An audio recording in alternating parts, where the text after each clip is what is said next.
자, 그 다음 이야기는 원희룡 이야기인데요. 광복절 날 서울에서 광복절 행사가 있었고요. 문 대통령이 개인의 삶이 나아지지 않으면 진정한 의미의 광복이 아니다. 개개인의 삶을 높여야 된다. 이게 광복의 의미라고 이야기했고, 김원웅 광복회장은 이승만이 반민특위 개최시켜버린 거. 예. 안익태가 친일파 안익태가 애국가를 부르고 있는 여러 가지 문제들을 지적을 했어요. 광복회장이 할 수 있는 나는 역사상 가장 최고의 사이다 발언이었다고 생각해요. 그때 원희룡이 빡쳐가지고요. 제주도에서 있었던 광복절 기념식에 즉석에서 원고를 지가 써가지고 비판을 해요. 근데 더 놀라웠던 거는 그날 제주도 광복절 행사에 이제 사회적 거리두기 이런 것 때문에 이렇게 띄엄띄엄 앉고 그 지역 나름대로 의미 있는 분들만 하는 행사에 제주 4.3을 상징하는 게 동백꽃 배지가 있는데 네. 배지를 달고 오지 못하겠다는 거예요. 아, 왜요? 와, 자기만 안 단 게 아니라? 다. 모두 다 배지를 달고 오지 못하겠다는 거예요. 이 원희룡은 안 단 게 문제가 아니고. 대박. 그렇다 보니까 4.3은 사실은 4.3을 누가 일으켰습니까? 최고의 책임자가 누구예요? 이승만이죠. 네. 간단히 말해서 이승만이 독립운동을 했던 독립운동가이기도 하지만 사실은 대통령이 되고 나서 진상규명을 가로막았던 나중에 비언절한 친일파라고 말하는 게 맞죠. 거기에 이승만의 대학살 사건은 제주 4.3인 거예요. 아직까지도 몇만이 죽었는지를 몰라. 그러면 원희룡이라고 하는 자가 정치적으로 어떤 위치에 있는 자예요? 그나마 꼴통들 완전히 막 무더기로 있던 바로 그런 당에 남원정이라고 남경필, 원희룡, 정병국 이렇게 해가지고 쇄신파라고 들어가서 나름대로 언론에 관심 많이 받았던 자들이에요. 나머지 둘은 이제 거의 찌그러졌지만 그럼 원희룡 자체가 지금 이 상황에서 완전 꼴통처럼 행세해야 하는 이유가 뭐겠어요? 이자도 내가 보기엔 그냥 관종이에요. 대선 주자가 되고 싶은 거야. 그러니까 자기 양심을 걸고 얘기하는 게 아니라 나이 차이가 엄청나지만 김종인보다 더 못한 놈이 되고 있는 거죠. 진짜 대단하네요. 그러면은 그 원희룡 정도의 학식이 있는 사람이면 현대사에 대해서 모르지 않을 거라고 확신합니다. 이게 이승만의 어떤 그 학살이나 이런 기록들은 그냥 조금만 공부해보면은 금방 나오는 이야기여서 모르기가 어렵거든요. 근데 그거를 알면서도 이런 소리를 한다는 거, 특히 친일파에 대해서 태어났더니 뭐 나라가 일본 땅이어서 뭐 시민으로 살았는데 그게 왜 죄냐 이런 식으로 이야기를 하는 거 보고 집안이 친일파인가? 왜 자기가 이렇게 번쩍 이렇게 화를 낼까? 그러니까. 그런 생각이 들더라고요. 아니 이게 우리가 그 일본 땅, 그러니까 일본이 지배하던 그 땅에서 태어난 모든 사람을 친일파라고 비난하는 게 아니잖아요. 그 당시에 일본 정부에 취업해서 일했던 모든 사람을 친일파라고 욕하는 게 아니라, 그러니까 내가 살기 위해서 같은 민족을 짓밟고 일어섰던 사람들을 친일파라고 하는 거 아닙니까? 근데 그걸 가지고 싸잡아가지고 우리가 친일파라고 비난하는 모든 사람들이 그 당시 1930, 40년대 태어난 모든 사람들을 친일파라고 비난하는 것처럼 이런 식으로 오도를 하는데 이 사람 좀 많이 아픈가 싶은 생각도 들고 다음 선거는 또 어떡하나, 또 집에서 쉬겠구나, 막 그런 생각도 들더라고요. 아까 내가 그 관종 논리에 의하면 친일파들도 관종처럼 보이죠. 똑같은 구조 안에 있잖아요. 네. 내 이익을 위해서 조직을 파괴하는 거예요. 그리고 일본이 잘 보여. 딸랑딸랑딸랑. 그리고 자기가 조선인이라는 것을 의식하지 않게 하기 위해서 더 잔인하게 독립운동을 하는 사람들을 탄압하거나 죽이는 방식. 어떻게 그런 사람들을 공과로 표현할 수가 있어요? 사실 대한민국 역사가 일제강점기였던 36년도 중요하지만 어떻게 청산하느냐는 이승만의 몫이었습니다.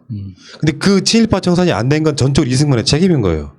뭐 공과를 이야기하면 그게 백선엽 논리도 마찬가지고 이승만 논리도 마찬가지고 친일했던 과학, 그러니까 공과를 이야기하면서 공과라는 말의 의도의 가장 대표적인 나쁜 의도는 과를 덮고 싶기 때문에 공을 이야기하는 거예요. 근데 과라는 건 뭐예요? 공과라는 건 뭐예요? 역사를 있는 그대로 말하자는 거잖아요. 우리 입장에서 박정희가 친일파여, 그러니까 친일이란 표현보다는 앞장서서 독립군을 토벌했던 일본 군인이었다는 부분에 대해서 대한민국에 들어와 가지고 경제 발전시켰으니까 용서가 돼?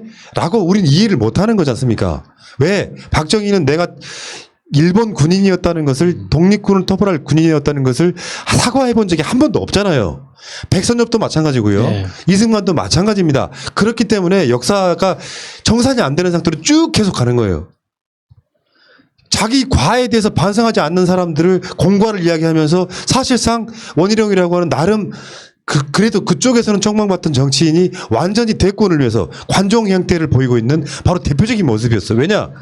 제주도에서 이런 메시지가 나와야 아 우리 쪽에도 원희룡 같은 대선 주자가 있어를 이 새끼는 독립운동 친일 이런 문제를 자기 대선운동으로 돌려버렸다는 거죠. 제일 나쁜 놈이에요. 근데 정말 놀라운 게 그 4.3 사건에 대해서 이런 식의 태도를 취하는 것 자체가 이 사람은 제주도민은 포기한 것 같아요.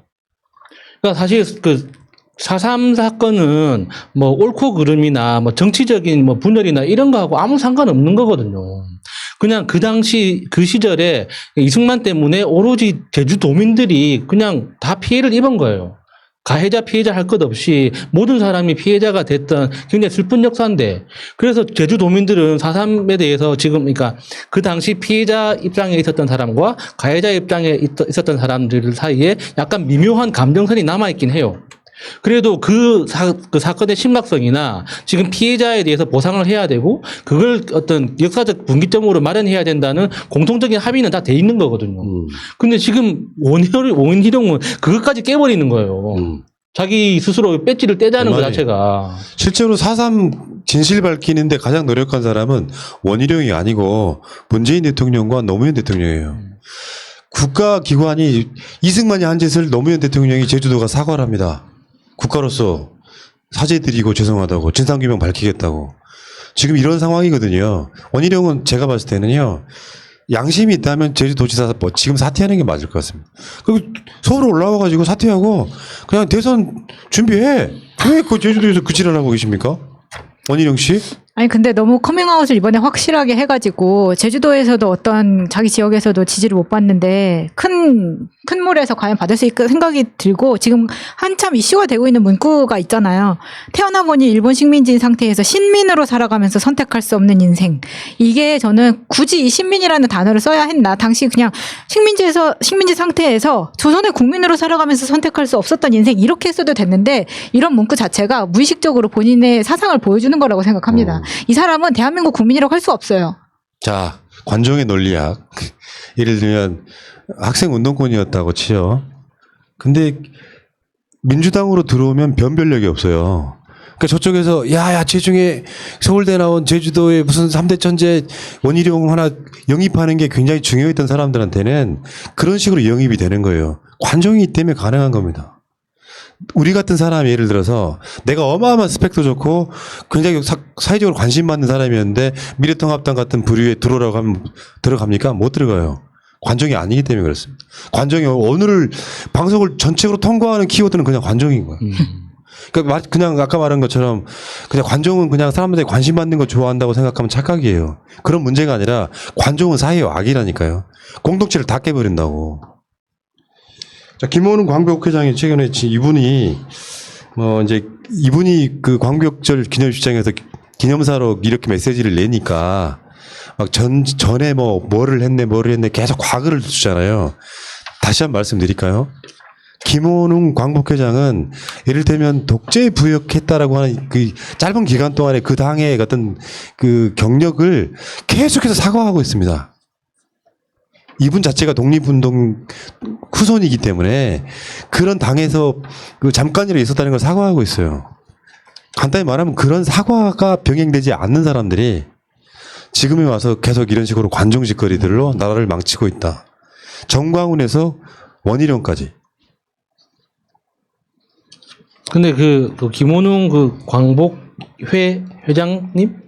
그분 이야기를 들으면서 문제의식을 갖는 사람이 저는 더 이상한 것 같아요. 아니, 들으면 들을수록 다 맞는 말이고, 그냥, 그래, 당연하다고 생각되는데, 왜 그 이야기를 듣고 화를 낼지. 네. 이게 똥파리. 네, 그러니까 뭔가 똥파리 논리하고 똑같은 것 같아요. 어이, 똥파리 하고 돌아보는 사람이 똥파리다. 아니 뭐 그래서 그 이전에 그러니까 예를 들면 이런 거잖아요.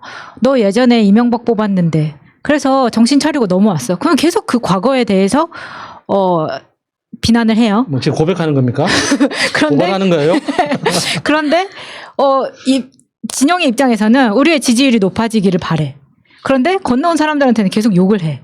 이거랑 똑같은 거거든요. 근데 친일파들이 그래서 나는 친일파인데 너도 그러면 과거에 우리랑 비슷했잖아 라고 이야기하는 것 자체가 나는 친일파였다는 거를 인정하는 것이기 때문에 입장에서는 굉장히 땡큐한 거라고 생각합니다. 네. 근데 김원용 광복회장님은 광복회장이라는 것도 너무 어울리고 우리 방송 한번 나오신 적 나오셨었잖아요. 있죠. 진짜 그 아우라나 카리스마가 느껴지는 것에서는 이 친일파들이 이렇게 말할 분이 아니에요. 예, 참. 그러니까 외국과도 마찬가지 아니에요. 광복 회장님께서 말씀을 하시니 이제 이제서 이야기를 하는데 저쪽에서 이제 종북 프레임이 걸 때 뭐 저 주사파 좌파들은 행사할 때 애국가도 안 부른다. 사실 다 의미가 있거든요. 예. 그러니까 이게 계속 빨갱이 뭐 이런 낙인 찍기에 이제 휘둘리지 않으려고 나름대로 애국가도 부르고 다 하는데 두 가지 가치관이 있다고 일단 봅니다. 일부에서는 이제 친일파가 만든 노래를 애국가로 할 수 있느냐라고 하는 부분 공감? 그런데 이런 논리도 있어요. 친일파가 만든 것 알지만 수십 년 동안 우리 국민들한테는 그게 알려졌다기보다는 그 애국가를 부름으로써 애국심을 고양시켰던 고취시켰던 그런 역사적인 그런 문제가 있기 때문에 애국가를 만든 사람이 친일파라는 걸 알지만 국민들이 그걸 다 아는 상태에서 부르는 것도 이제 관습적으로 나쁘지 않겠다라고 주장하는 쪽도 있는 거예요. 여기에 대한 논리를 갖고 사회적 토론이 되면 좋잖아. 그래서 국민들이 봤을 때 친일파가 만든 노래가 애국가가 되는 건 반대라는 것이 여론이 우세하면 저렇게 만들 수도 있는 겁니다. 근데 그런 논란 자체를 깡그리 무시하는 거예요. 좀 심하게 말하면요. 태극기도 친일파랑 연관이 있어요. 대한민국 역사가 그렇다고. 그렇죠. 그러니까 일장기 들고 집회에 나오겠죠. 그렇지 않고서는 어떻게 정말 그 머릿속으로 이게 좀 이해하기 힘든 건데 저는 우리나라 역사 교육이 그러니까 현대사를 외면하는 게 많거든요. 네. 근데 그게 좀 정치적인 이유도 있지만 실제로 현대사가 좀 어렵긴 합니다. 네. 특히나 1942년부터 1948년 사이에 그 한 5, 6년 정도가 그러니까 거의 뭐 권력의 진공 상태이기 때문에 엄청나게 많은 단체와 인물과 어떤 권력 다툼이 일어나고 48년 말 정도가 되면 이제 거의 남북은 이제 그 분당 상태에 비슷하게 들어가요.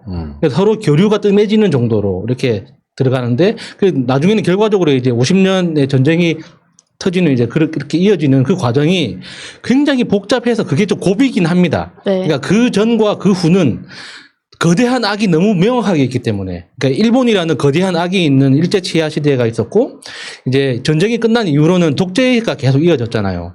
그러니까 선거악이 너무 분명하기 때문에 이해하기가 쉬운데, 그 42, 3년부터 48년까지의 그 사이는 정말 뭔가, 그러니까 고민하지 않으면 들여다보기 힘들거든요. 그러니까 지금 저쪽 태극기 세력도 그렇고, 이 보수 세력이 그걸 너무 잘 활용하고 있어요. 네. 그 혼란에 대해서 명확하게 규정하지 않고 내가 주장하는 것만 이승만 형님이 짱이요. 이거 하나만 가지고 계속 주구장창 떠드는 거죠.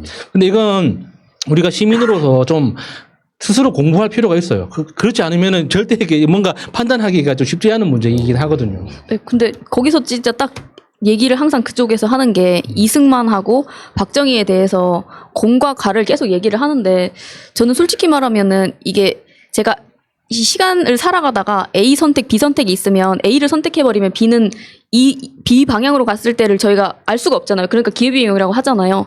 그러니까 박정희가 안 됐으면은 어땠을지 상황을 상상으로밖에는 할 수가 없으니까. 그리고 뭐 이런 얘기는 이렇게 큰 채널을 운영하시는 푸나님이나 뭐 정치인들은 아마 하기가 힘든 얘기일 것 같은데 저는 솔직히 이제 미국에서 그 보고서 같은 게 다 있잖아요. 예. 그리고 지금 나와 있는 정보들을 다 취합을 해보면 박정희가 아니라 그 누가 했었든지 간에 이 정도로 대한민국 그렇죠. 성장할 수 있었고 예. 오히려 오히려 그들의 개인적인 욕망으로 인해서 얼마나 많은 국고의 손실을 일으켰나 지금 농담? 스위스의 영화 그런 데에 이제 자금을 빼돌리고 이런 걸 보면은 저는 그 다카키 마사오가 실제로 그리고 청와대 안에서도 자기 문 닫아놓고 그 일본인 그 뭐 예, 군복 군복 입고 입고, 예, 거기서 예. 칼 놀고 그렇게 했잖아요. 근데 그게 어떻게 그게 대한민국 무슨 대통령이에요? 다카키 마사오지 그냥. 너무 그러니까 그렇지. 이 얘기가 좀 더 길어지면 안 되니까 네, 마무리 네. 하고 싶은데 예를 들어 한일 배상금 이런 거를 개인한테 주는 게 아니라 본인이 작곡하고 네. 베트남전에 그러니까 전쟁에 나갔던 4달러. 그 돈들을 개인이 작곡해서 스위스 계좌에 넣는 건 알려진 사실이기 때문에 그런 사람을 그렇게 존경해 마지 아없는 분들 참. 자, 어쨌건 간에 지금 뭐 이야기가 좀 이상하게 새긴 했습니다만 어쨌건 원희룡은 그냥 사실은 김종인만도 못한 다시 한번 말씀드리지만 그래서 김종인은 쇄신이라는 걸 하고 쇼라도 하려고 하잖아요. 이 사람은 이제 아예 전두환 노태우 시대로 돌아가는 것이 아닌가 하는 뭔가 좀 이상한 그래서 그 영상이나 사진을 봤더니 얼굴이 정말 많이 변했습니다. 이상하게 변했습니다. 자, 그 이야기는 여기까지 하시고